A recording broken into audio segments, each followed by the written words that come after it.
छत्तीसगढ़ में उपचुनाव से पहले फिर राम नाम की गूंज सियासी गलियारों में शुरू हो गई है। जहां छत्तीसगढ़ के चंदखुरी में राम वनगमन पथ की पहली मूर्ति बदली जाएगी। चंदखुरी में भगवान राम की 51 फीट की नई मूर्ति लगेगी। इसके लिए 2 महीने में मूर्ति बनकर तैयार हो जाएगी। बता दें कि छत्तीसगढ़ विधानसभा बजट सत्र 2024-25 के 5वें दिन राम वनगमन पथ का मुद्दा गूंजा था।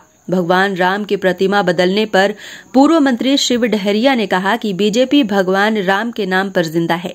बीजेपी राम के नाम पर ही राजनीति करती है। अगर कुछ ऐसा करें तो कोई आश्चर्यजनक की बात नहीं है। आज भगवान की मूर्ति बदल रहे हैं, कल नाम भी बदल देंगे।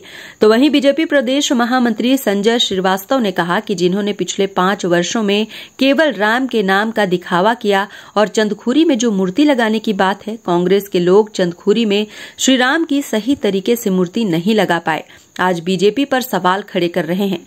श्री राम ने ही उन्हें दंडित किया है, उन्हें छत्तीसगढ़ से 5 साल में ही बाहर कर दिया है। देखिए, अब ये तो भारतीय जनता पार्टी राम के नाम पे ही जिंदा है, उसी के नाम पे राजनीति हमेशा करती रहती है।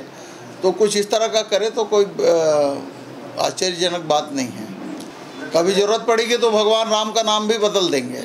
देखिए, जिन्होंने पिछले 5 वर्षों में केवल राम के नाम का दिखावा किया और चंदखुरी में जो मूर्ति लगाने की बात है, जो सरकार, जो कांग्रेस के लोग राम जी की सही तरीके से मूर्ति नहीं लगा पाए, वो आज बीजेपी पर सवाल खड़ा कर रहे हैं। बड़े दुर्भाग्य की बात है कि पूरे कई वर्षों तक अयोध्या के राम मंदिर का विरोध तो किया ही, जिसके पुख्ता प्रमाण सबके बीच में, आम जनता के बीच में है, लेकिन दिखावे मात्र के लिए छत्तीसगढ़ में जो मूर्ति लगाई गई वो मूर्ति भी सही नहीं थी।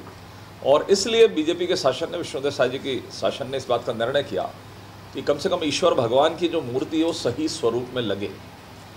हड़बड़ में, देखा देखी में उन्होंने गलत मूर्ति लगाई है। तो मुझे लगता है जो राम के अस्तित्व को नहीं मानते, जो राम सेतु को नहीं मानते, जो अयोध्या में राम मंदिर नहीं बनवाना चाहते थे, जिन्होंने आड़े हाथों लिया, जो कोर्ट में जाकर इसके खिलाफ में दलील देते थे, वो आज यदि चिंता कर रहे हैं तो बड़ा आश्चर्य होता है। तो मुझे लगता है कि राम के नाम पर कम से कम ईमानदारी बरतें। राम के नाम पर नकल करके राजनीति चमकाने की कोशिश कांग्रेस नहीं करे। शायद मुझे लगता है कि भगवान श्री राम ने ही उनको ये दंडित किया कि आप जिस तरीके से गलत तरीके से व्यवहार कर रहे हैं, इसलिए 5 सालों में ही कांग्रेस की सरकार बाहर का रास्ता देखी।